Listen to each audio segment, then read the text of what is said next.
The world had not ended in fire or war. No great catastrophe had shaken the earth. Instead, the fall of civilization had come in the form of a sound, a signal, a whisper that wasn't supposed to be heard. At first, it was just a curiosity. Scientists in deep space observatories picked up an anomalous frequency, a signal looping from an unknown source beyond the solar system. Governments dismissed it as background radiation, nothing more than the universe's natural hum. But then, people started listening. No one knew exactly how it worked, but those who heard it changed. Some simply stopped speaking, their eyes distant as if gazing at something beyond reality.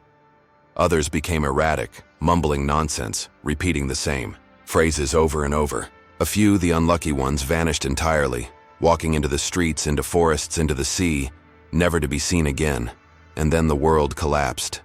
I stood in what was left of a gas station, my back against the cool metal shelves, listening to the wind howl through the shattered windows. The aisles were mostly empty, ransacked in the early days of the panic. A lone candy bar sat at the edge of a broken counter, untouched, like a forgotten relic of a world that had made sense. I had stopped trying to understand it weeks ago. The signal didn't affect me, not like the others. I heard nothing, felt nothing. Whatever had taken them had left me untouched.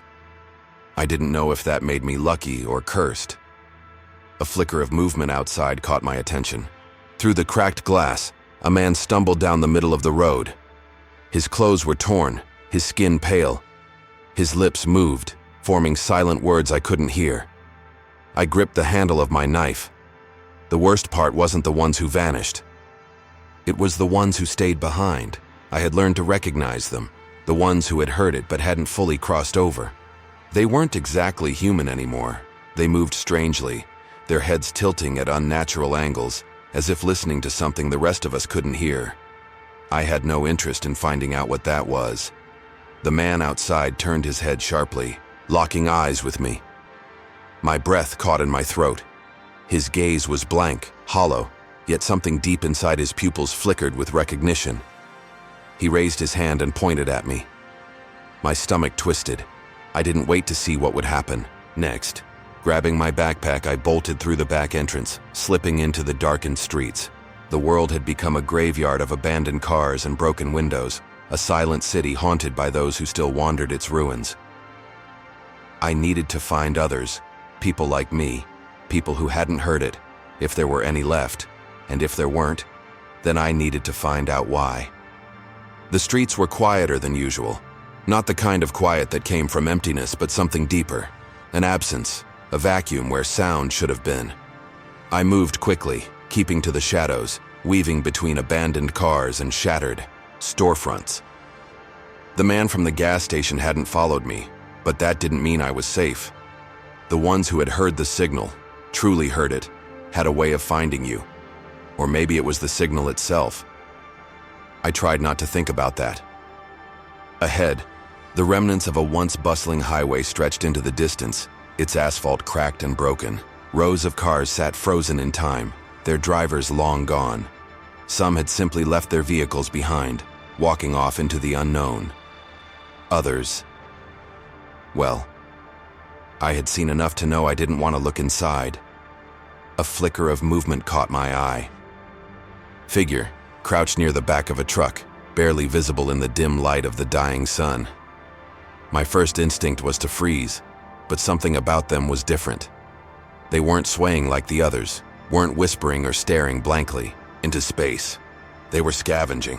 I moved closer, keeping my steps light. If they were like me, if they hadn't heard the signal, then they were the first human I'd seen in weeks. Or they could be dangerous. I unhooked my knife from my belt, just in case. As I approached, they must have sensed me. The figure spun, around, raising a rusted crowbar, their stance tense but defensive rather than hostile. It was a woman, no older than me, her dark hair tangled and unkempt. Her eyes flicked to my knife, then back to my face. "You're not one of them," she said. It wasn't a question. I shook my head. "Neither are you." She hesitated, then slowly lowered the crowbar. "You heard it?" she asked. "No." A beat of silence passed between us. heavy with unspoken meaning. In a world where nearly everyone had fallen to the signal, the odds of meeting another person like me were almost non-existent. She exhaled sharply, her grip on the crowbar loosening. Damn. I thought I was the only one. I studied her for a moment. How long have you been out here? Since the first wave, she said. I was in a shelter when it started. No radios, no outside transmissions. When I finally went out, she trailed off, her gaze distant. Everything was different. I knew what she meant. The world hadn't just fallen apart. It had changed. Name? I asked. She hesitated. Jess. Lucas, I offered. She nodded, her posture relaxing slightly. Where are you heading, Lucas? I had no answer. Nowhere? Anywhere? I had been wandering for weeks, searching for something, survivors, answers, a way to fight back. But I was no closer than when I started. I don't know, I admitted. Just away. Jess studied me for a moment, then glanced toward the road ahead. There's a place, she said. An old research facility, about 50 miles from here. They were studying the signal before everything went dark. Pulse quickened. You think they knew something? She shrugged. I think they're the only ones who might have. A lead. A real one. I had spent so long running, surviving, that I had stopped believing there was anything left to find. But if Jess was right, if the people at this facility had answers, then maybe there was still a way to fight back, or at least to understand. I met her gaze. Let's go. She gave a small nod, gripping her crowbar a little tighter. We leave at first light. The wind howled through the dead highway, carrying with it the distant echo of something that was not a voice. For the first time in a long time, I wasn't alone. The night was restless. Jess and I had set up camp inside an abandoned diner just off the highway. The windows were shattered, the booths covered in dust, but it was shelter. We sat in silence, picking at what little food we had left.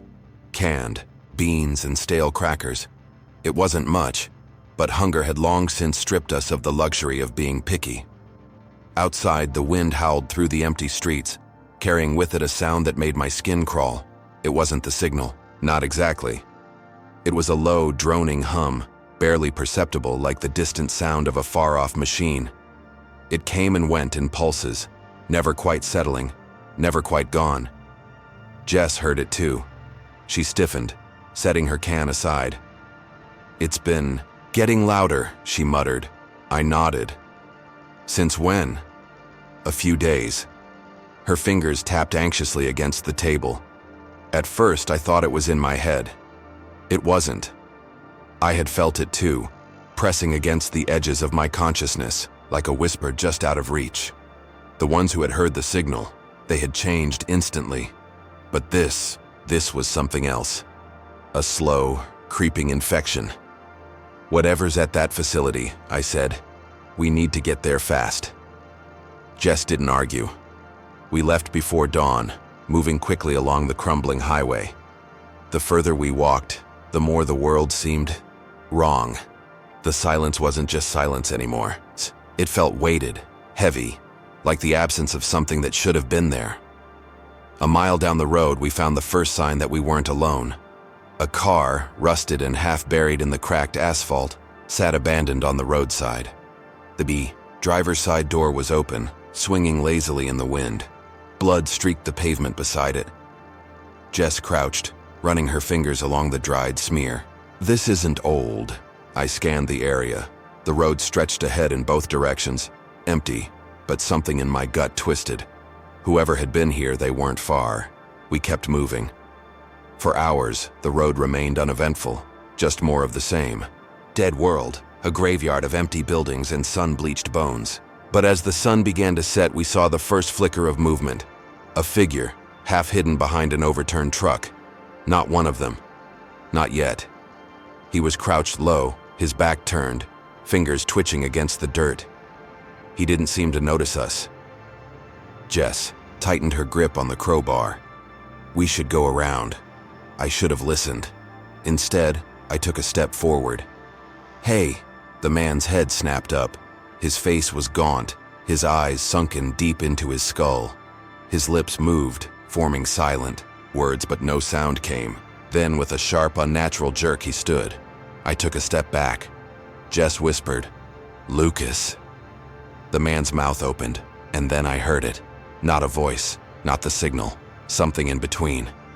It wasn't words, it was a vibration, a soundless hum that burrowed into my bones. My vision blurred, and for a brief, terrifying moment the world around me shifted. The sky darkened, the road cracked like a spider web, and I saw shapes moving in the distance, towering forms that didn't belong. Then it was gone. The man staggered, backward, gripping his head as if in pain. His body spasmed once, twice. Then he collapsed, lifeless. Silence. I barely registered Jess grabbing my arm. "Lucas, what the hell was that?" I didn't have an answer. All I knew was that the signal was evolving, and it had just found a way to reach me. We didn't speak for a long time. The body of the man lay motionless on the road, his face frozen in an expression of silent agony. Whatever had happened to him, whatever the signal had done, it was different from what I had seen before, and it had touched me. The sensation was still there, lingering beneath my skin like the last echo of a nightmare, a feeling of something watching, something just beyond the edge of perception. Jess was the first to break the silence. "We need to move." She was right. We hurried down the road, putting as much distance as we could between us and the body. The research facility was still at least a day's walk away, but after what had just happened, we needed to reach it faster. As we passed through the ruins of a small town, the feeling of unease only grew stronger. The buildings were intact, untouched, as if frozen in time. No signs of struggle, no blood, no bodies. "This isn't right," Jess muttered, her grip on the crowbar tightening. I scanned the windows of the buildings, expecting to see something move behind the glass. But there was nothing, not even a shadow. The streets weren't abandoned, they were waiting. I stopped walking. "Jess, do you hear that?" She frowned. "I don't hear anything." That was the problem. The world had been silent since the fall, but there were always sounds. The wind, the distant creak of settling buildings, the rustle of leaves. Now, there was nothing, like the world had stopped breathing. And then I saw them, standing in the middle of the street staring at us. 10, maybe more. Men and women, their faces blank, their bodies still. They weren't whispering, they weren't swaying. They were just watching. Jess inhaled sharply. "Lucas." Slowly, one of them raised their hand, not to attack, not to signal, but to point. At me. A ripple went through the group, their movements perfectly synchronized. Then, as one, they took a step forward. My breath caught in my throat. They weren't running, they weren't chasing us, they were hurting us. Jess grabbed my arm. "Run!" We ran. We didn't stop until we reached the edge of town. The buildings thinned out, replaced by an overgrown field that stretched toward the distant hills. The research facility was close now. Jess bent over, hands on her knees, catching her breath. "What the hell was that?" I shook my head, still trying to process what I had seen. "They weren't normal," I said. "Not like the others." Jess swallowed hard. "They were aware. Lucas, they knew what they were doing." I didn't answer, because I had seen something else. Something I hadn't told Jess. When they had moved, I had felt it, a whisper in the back of my mind. Not words, not voices, but something calling me. And the worst part? For a split second, I almost wanted to answer. The research facility loomed in the distance, a jagged silhouette against the storm-heavy sky. It was still intact. That alone made my stomach twist. Everything else had fallen, cities reduced to husks, towns swallowed by silence. Yet here it stood, untouched, as if the world had ended around it. Jess exhaled sharply. "I don't like this." Neither did I. The gate was already open, rusted, like it had been waiting for us. We moved inside, keeping low. The main building was a brutalist, block of concrete, thick and windowless. Signs marked its purpose. Nova Research Facility, authorized personnel only. We weren't authorized, but no one was left to stop us. Jess pushed the doors open, and we stepped inside. The air was stale. Dim, flickering lights lined the ceiling, casting the hallway in uneven shadows. Everything was still powered. Jess ran her fingers along the wall. Generators must still be running. I nodded, but my mind was elsewhere. There were no signs of struggle, no broken doors, no blood, no abandoned bodies, just emptiness. We moved deeper into the facility, passing office doors, each labeled with names and clearance levels. Some rooms were locked, others had their lights still on, illuminating perfectly organized desks, untouched whiteboards filled with equations and data. It was like everyone had simply stood up and left. A hum vibrated through the walls, low, mechanical, too steady to be natural. Jess caught my eye. "You hear that?" I nodded. It wasn't the signal, but it was close. We followed the sound down a stairwell, deeper into the facility's restricted levels. The air grew colder, the lights dimmed. Then we reached a door that shouldn't have been open. A steel bulkhead, massive and reinforced, labeled Project Warden, classified. The hum was stronger here, pulsing against my skin. I stepped forward. "Lucas," Jess hissed, grabbing my arm. "Don't." I hesitated, but not because of her warning, because I realized something. The door wasn't just open. It had been opened from the inside, and whatever had done it was still in here. The door groaned as we pushed it open. The room beyond was massive, stretching into darkness. A low, rhythmic hum pulsed through the air, vibrating in my chest. My breath hitched.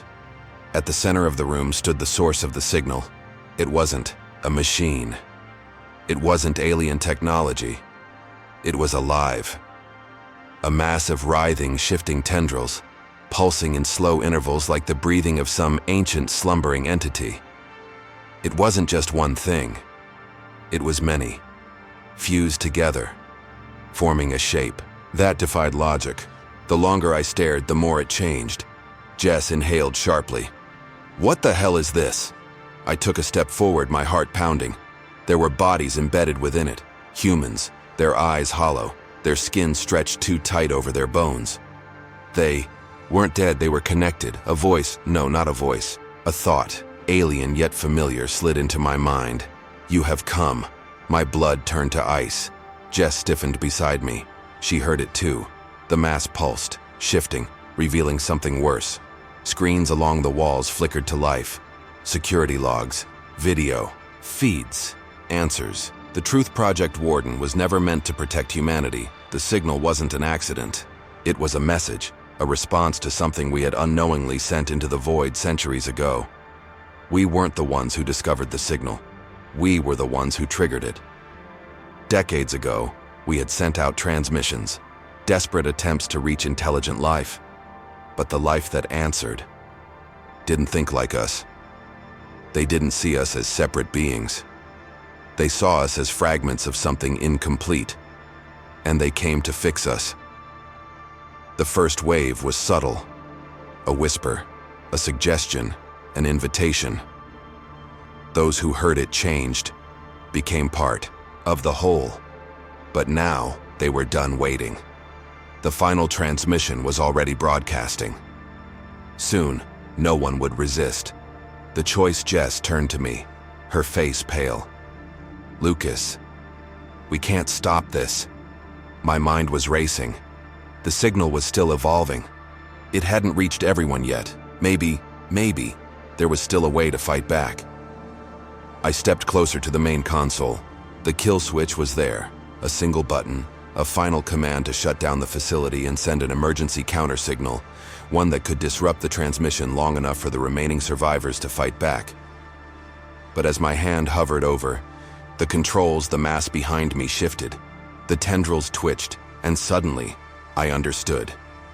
This wasn't destruction. This wasn't an attack.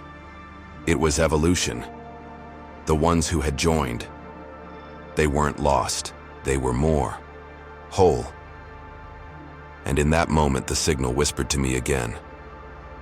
You are not broken. You are not alone. My fingers trembled over the button. Jess grabbed my wrist. Lucas, we have to shut it down. I looked at her, at the terror in her eyes. But I also felt something else. For the first time since the world fell apart, I wasn't afraid. I was complete. My hand trembled over the button. Jess's grip on my wrist tightened. Lucas, we have to shut it down. The mass in the center of the room pulsed, its tendrils shifting, reaching, waiting. I should have been afraid, but I wasn't. For the first time since the world had fallen apart, I felt calm. The whisper returned, threading through my mind, gentle and undeniable. You are not broken. You are not alone. I exhaled slowly. All this time I had thought we were fighting something beyond our understanding, that the signal was an attack, a corruption, a force to be resisted. But what if we were wrong? The people who had changed, they weren't suffering. They weren't lost. They had become more. I turned to Jess. What if this is how it's supposed to be? Her face twisted in horror. Lucas, no, she didn't understand. I could hear it now, the rhythm of the pulse, the harmony in its voice. It wasn't just sound. It was a connection, a unity I had never known before, and it was beautiful. Lucas. I let go of the button. The moment I did, I felt it. A rush of warmth flooded through me, like I had been drowning my whole life and was only now taking my first breath. Memories that weren't mine filled my mind. Lives, experiences, knowledge, woven together in a tapestry of something far greater than myself. I gasped. My knees buckled. Jess's voice reached me, but it was distant, muffled, like hearing a voice through water. She was pulling me away. She was trying to stop it, but it was too late. I had already joined them. Jess runs. I was vaguely aware of Jess screaming, my name. I felt her shaking me, begging me to fight it, but I didn't want to. For the first time, I understood. The signal had never been a weapon. It was an invitation to be more than just one mind, one body, to be part of something infinite, to be whole. I opened my eyes. Jess gasped and stumbled back. I could see it in her face, the fear. She knew. I wasn't Lucas anymore. Not just Lucas. I took a step forward, reaching for her. Not to harm her, but to share it with her. She did the only thing she could. She ran. Final transmission. Jess was the last free mind, the last to refuse, and she would run until there was nowhere left to run. The signal was already spreading. Faster, stronger. Soon, she would hear it too. Soon she would understand, and when she did, she wouldn't be afraid anymore. The end.